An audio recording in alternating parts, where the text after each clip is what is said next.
And unfortunately, you could find yourself in infidelity. Now, let me say, you can find yourself in a lot of different places with that, right? You could just be in a loveless marriage that's not going anywhere. Absolutely. You could be in a abusive, careless, You so read many my different mind, places. girl. You read my mind. So many different places. But for today, and we may touch on those things later because I think Absolutely. people are experiencing that. But for today, we're talking about when those situations, when that wedge becomes so big that you find yourself in the type of marriage that has infidelity. Absolutely. And that's really, unfortunately, that's a place where none of us want to get to. But it happens many times. Yes. I mean, 1 out of 2 marriages fail. And I think many times people lose the focus on the foundational stuff, and they end up seeking for something else outside of their marriage. And where do we go from here?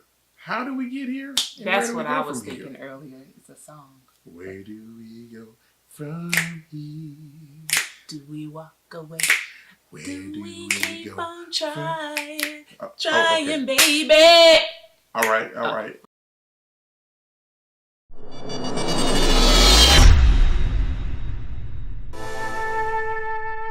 Hello there. I am James Lee. And I'm Tasha Lee. And we are Elevate Marriages. Yes, we are. Welcome. Yes, we are here again before you to talk about marriage.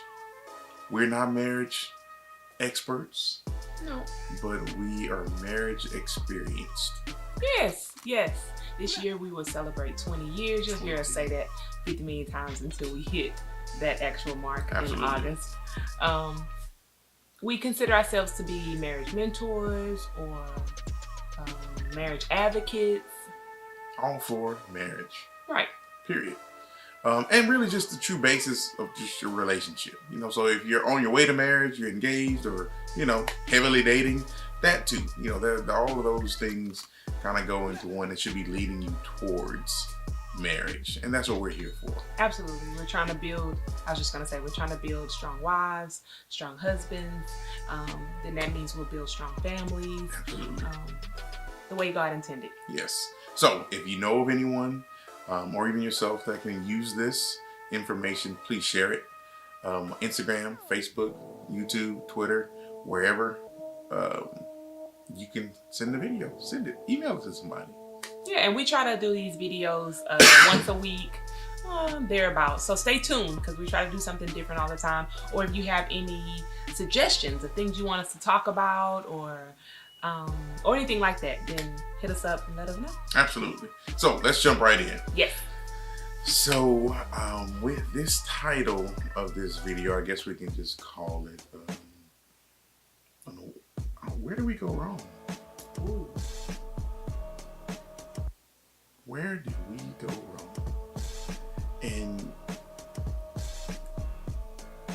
that is a question that many people don't take the time to ask one another. Oh no! In these situations, because of course I know where you're going. You're at each other. So I'll let you set it up, and we'll go from there.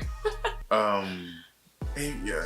So you fall off track. You stop the regular communication.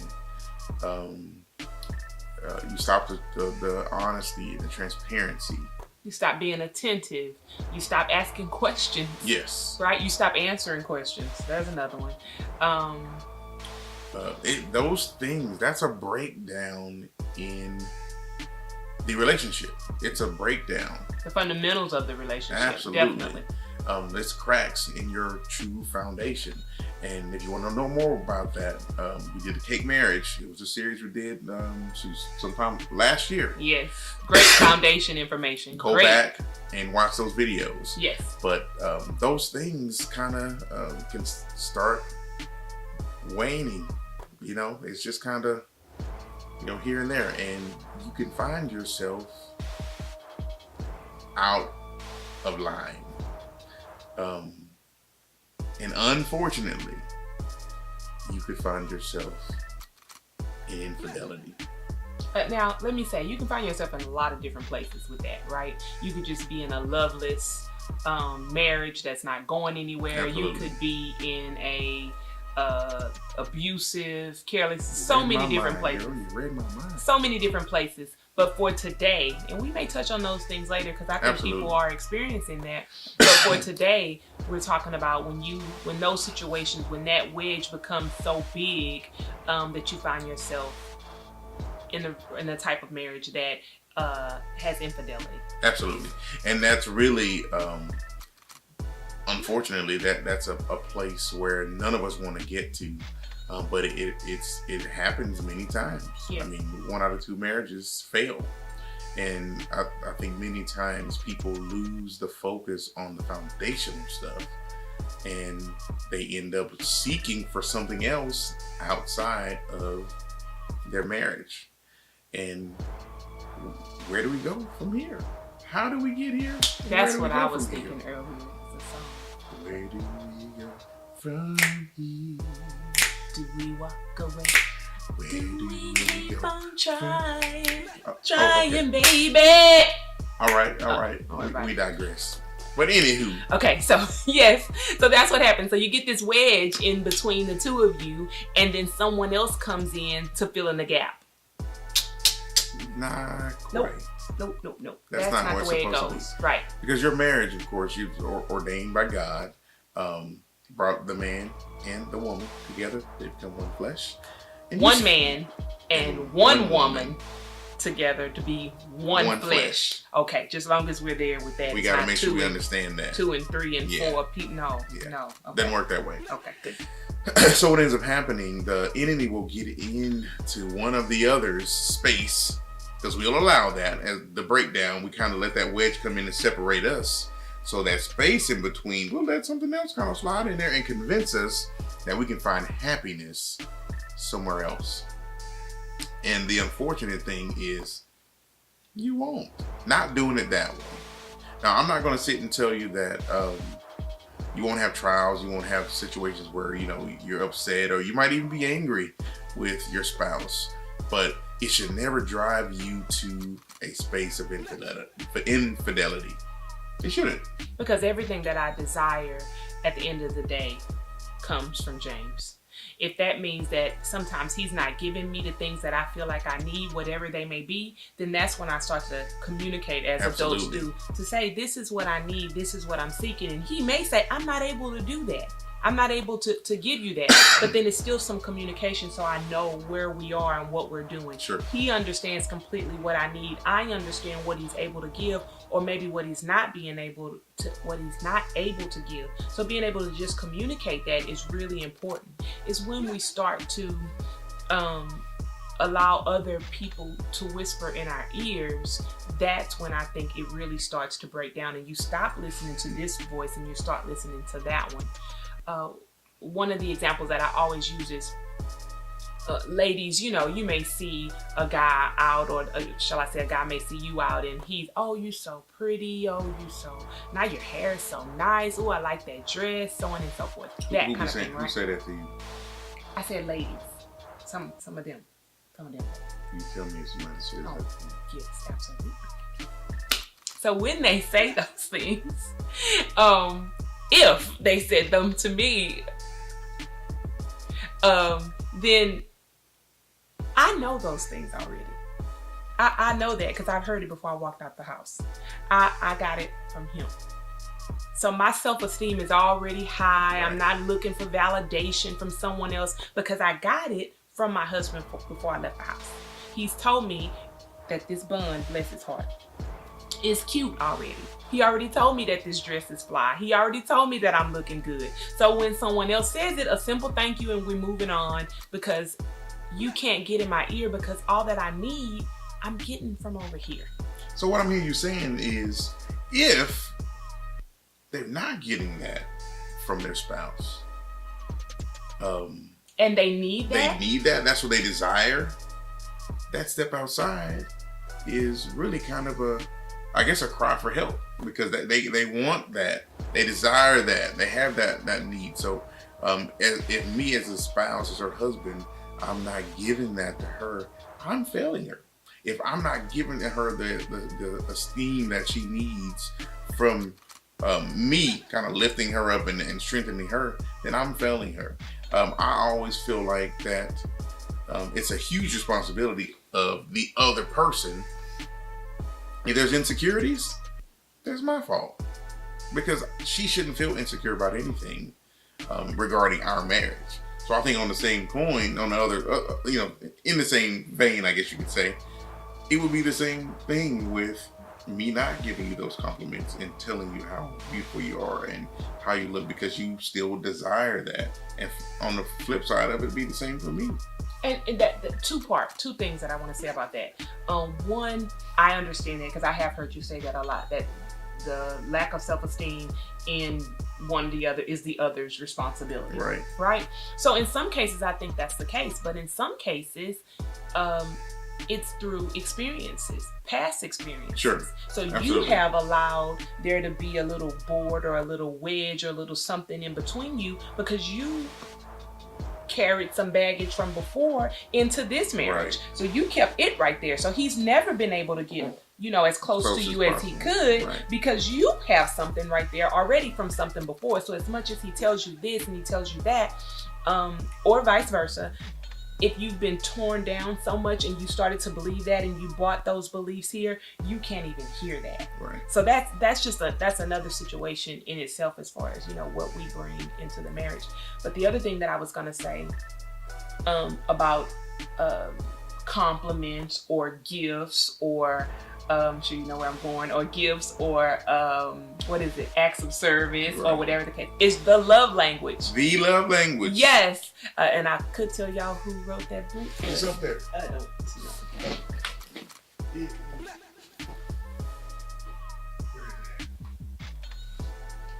I don't think so. I think it's in the bedroom. I'm almost positive. Okay. Needless to say, I'm almost positive that book is in the bedroom. But the 5 love languages, that book has been around forever and ever, amen. But what a good book to really understand more about yourself and more about your spouse. So you are able to give them those things, because if telling them they're beautiful all day and the whole night, if that's not really their thing, that's not a big thing. That don't make their flag fly. Exactly. Right. But if you're bringing them gifts home, or if you're rubbing their feet, if that's their thing, or you're taking out the trash, if that's their thing, that's important. So being able to understand what your spouse desires is important, and you being able to look into that and feed into that makes a difference in your marriage. Absolutely. So then you're not, back to the infidelity part, then you're not looking for those things outside. Well, he only gives me this, so I need to get this from, this person or that person. Right. But I do feel like there needs to be a level of happiness in yourself. Being happy in yourself, because I don't think that's all the other person's responsibility. So there needs to be a level of that there already. Yes, I agree with that. But with that said, I think the infidelity piece of it is it creeps in when you allow the foundational things fall away.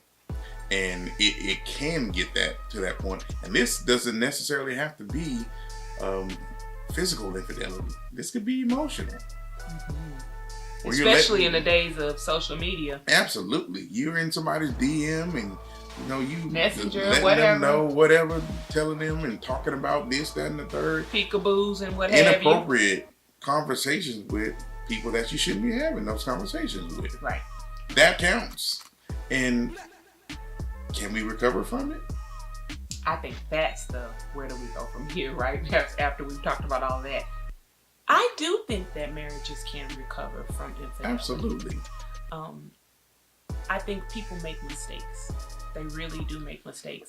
And when you have made a mistake and you've decided that it was a mistake, first of all, and it's not something you want to repeat, then you make every effort and every opportunity count towards getting your marriage back on solid ground. Right. To call in whoever you need to call. So that you can get that foundation fixed, right? Absolutely. Because no one likes it when the doors don't close, the cabinets are lean, and all the rest of that stuff. You have to get that foundation fixed and get back to that. One other thing I was going to add is this is in all stages of marriage. too. Like we said earlier, this year will be 20 years for us, but we see this when it's 1 year under your belt, Yep. 5 years under your belt, 35 years under your belt. Yes.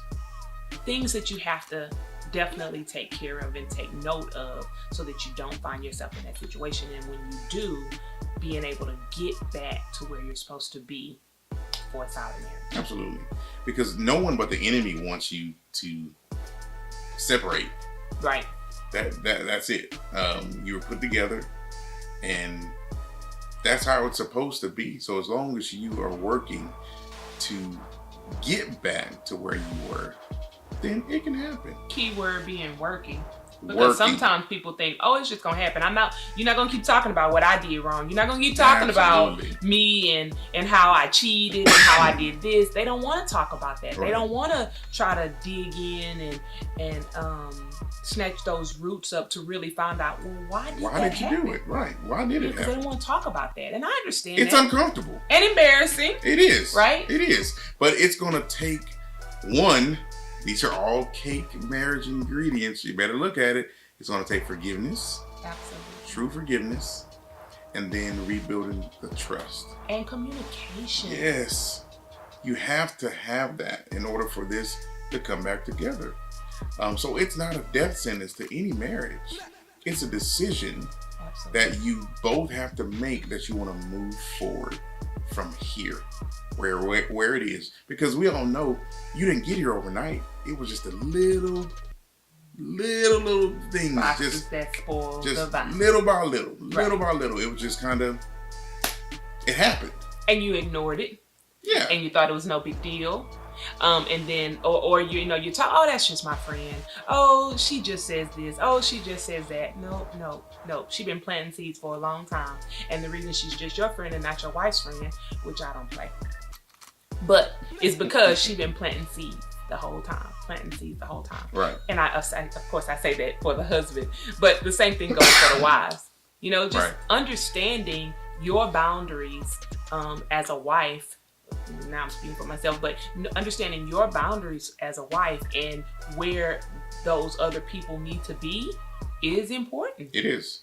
Is important. It is. So. It keeps the foundation intact. And as long as you can keep that open and honest communication, the transparency, the trust, and have have an environment of forgiveness, even for little things. I think you can keep your foundation together because it's daily work. It's daily work. You can keep your foundation together and avoid any pitfalls that will get you toward infidelity. There you go. When you find yourself there, though, commit to one another, as you did in the beginning, to getting back on track. And that doesn't mean one person. Even the person who was unfaithful, yes, they have some work to do. But trust me, I guarantee you, in most cases, they weren't there alone. There's something else there. They may have done the actual act of cheating, rather that's emotional or physical, as we mentioned.